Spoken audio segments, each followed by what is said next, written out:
உலகையும் உறவாக்கிக் கொள்வதுதான் மனித வாழ்க்கையினுடைய சிறப்பு. அதனால் யார் இருந்தாலும் கவலைப்படாதீங்க, நான் காப்பாற்றுறேன்னு சொன்னால் நேராக இப்போ சுக்ரீவனும் ஆஞ்சநேயனும் அவர்கள் இருப்பிடத்துக்கு அழைத்து போகிறாங்க. கொஞ்சம் தள்ளித்தான் மலை அடிவாரத்தில் போய் தான் மலைக்கு மேலே அழைத்து கொண்டு போகிறாரு. அங்கே தான் இவங்க தங்கி இருக்கிறாங்க.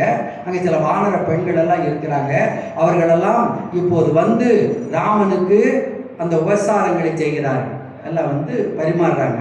அப்பதான் ராமன் கேட்கிறான், நீயும் மனைவியை பிரிந்திருக்கிறாயோன்னா. என்ன காரணம்னா, ஒரு வீட்டுக்கு விருந்தினர்கள் வந்தால் எத்தனை வேலைக்காரர்கள் இருந்தாலும் அந்த வீட்டுக்கு உரிய அந்த பெண்மணி தான் முதலிலே உபசரிக்க வேண்டும். வேலைக்காரங்க நான் நிறைய பேர் இருக்கலாம், பெரிய கோடீஸ்வரியாக இருக்கலாம், நேரமில்லை நான் சொல்வதற்கு. நிறைய மிகப்பெரிய உலக தலைவியாக விளங்கிய ஒரு அன்னையின் வரலாற்றை சொல்லுகிற போது சொல்வார்கள், ஒரு இந்திய நாட்டினுடைய தலைவியாக மட்டுமல்ல, 104 அணிசேரா நாடுகளினுடைய ஒப்பற்ற தலைவியாக விளங்கிய அன்னை இந்திரா காந்தி அவர்கள், இந்திய நாட்டினுடைய அவ்வளவு செல்வாக்கு பெற்ற பிரதமராக இருந்த அவர்கள் தன்னுடைய இல்லத்துக்கு யார் வந்தாலும் அன்னை இந்திரா காந்தி தான் பரிமாறுவார்கள் என்று நான் ஒரு வரலாறு படித்திருக்கிறேன். இப்போ அதெல்லாம் நேரம் இல்லை, நினைச்சு பாருங்க. ஒரு நாட்டின் தலைவி அல்ல, அணிசேரா 104 நாடுகளினுடைய ஒப்பற்ற தலைவியாக. அப்போ இந்திரா காந்தி முடிசூடா ராணியாக இந்தியாவில் விளங்கிய காலத்தில் தன்னுடைய வீட்டுக்கு வந்தால் தன்னுடைய கை பிரதமர், வீட்டில் எத்தனை பேர் வேலைக்காரங்க இருப்பாங்க. அதனால இப்போ கேட்டால் நீயும் மனைவியை பிரிந்திருக்கிறாயோன்னு. இப்போ நீங்கள் குரங்குன்னு சொன்னோன்னே நம்ம சாதாரண நம்ம திருமூர்த்தி மலையில் இருக்கிற குரங்குகளை நினைக்கக்கூடாது. இவங்கெல்லாம் மனித வளர்ச்சியில் இன்னும் குறைந்த வளர்ச்சியுடையவர்கள். மனிதன் குரங்கிலிருந்து வளர்ந்தவர் என்பதுதான் டார்வினுடைய பரிணாம கொள்கை. நம்மெல்லாம் மனிதர்களாக பரிபூர்ண வளர்ச்சி பெற்றுட்டோம். அவர்கள் இன்னும் அந்த முழு வளர்ச்சி பெறாத மலைவாழ் மக்கள் வச்சுக்க. இப்போ மலைவாழ் மக்களை பார்க்குறோம் இல்லையா, பழங்குடி மக்கள், அந்த இனத்தை சார்ந்தவங்க. அதனால தான் நம்ம குரங்கு என்று அவர்களுக்கு சொல்கிறோம். அதுக்கு தகுந்த மாதிரி இன்னும் முழுமையாக மனித உருவடையாமல் இன்னும் வாலெல்லாம் இருக்கிறதுனால குரங்குகள் என்று சொல்கிறோம்.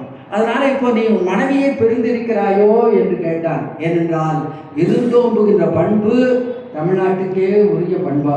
அதனால தான் நாமக்கல்லார் சொன்னார், தமிழன் என்ற ஒரு இனம் உண்டு, தனியே அவருக்கு ஒரு குணம் உண்டு. என்ன தனியே குணம்? தனியாக சாப்பிட்றதா? தனியே தனிப்பட்ட ஒரு சிறந்த குணம், எந்த இனத்துக்கும் இல்லாத ஒரு குணம், வந்தவர்களெல்லாம் வரவேற்று உபசரிப்பது. வந்தாரை வாழ வைக்கும் தமிழகமே என்று வசனம் பேசுவாங்களே. எனவே வந்தவர்களெல்லாம் விருந்து உபசரிக்க வேண்டும். இப்போது உன்னுடைய மனைவி உபசரிக்காம வானர பெண்கள் உபசரிப்பதனாலே நீயும் மனைவியை பிரிந்திருக்கிறாயோ என்று கேட்டான்.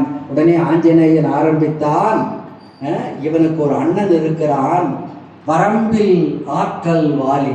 அவனுடைய ஆற்றலை பற்றி யாருமே சொல்ல முடியாது.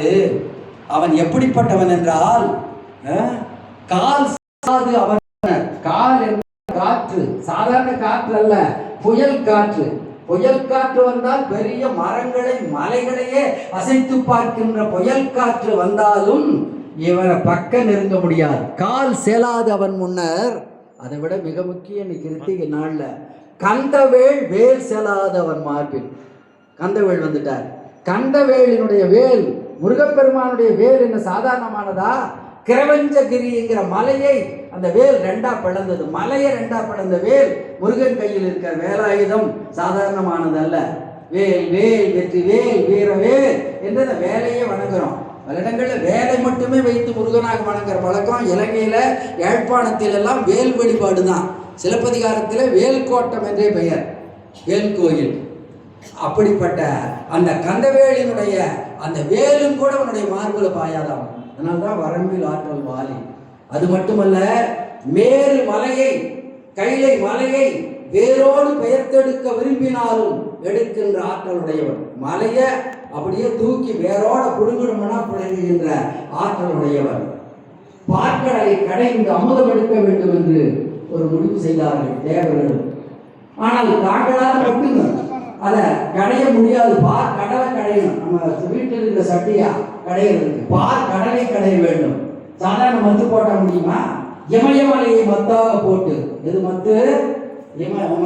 இமயமலையை மத்தாக போட்டு 1000 தலைகளுடைய இந்த வாசுகிங்கிற பாம்பை அதற்கு கயிறா போட்டு, சாதாரண கயிறு போட்டா நிற்குமா இமயமலை எடுக்கிறதுக்கு?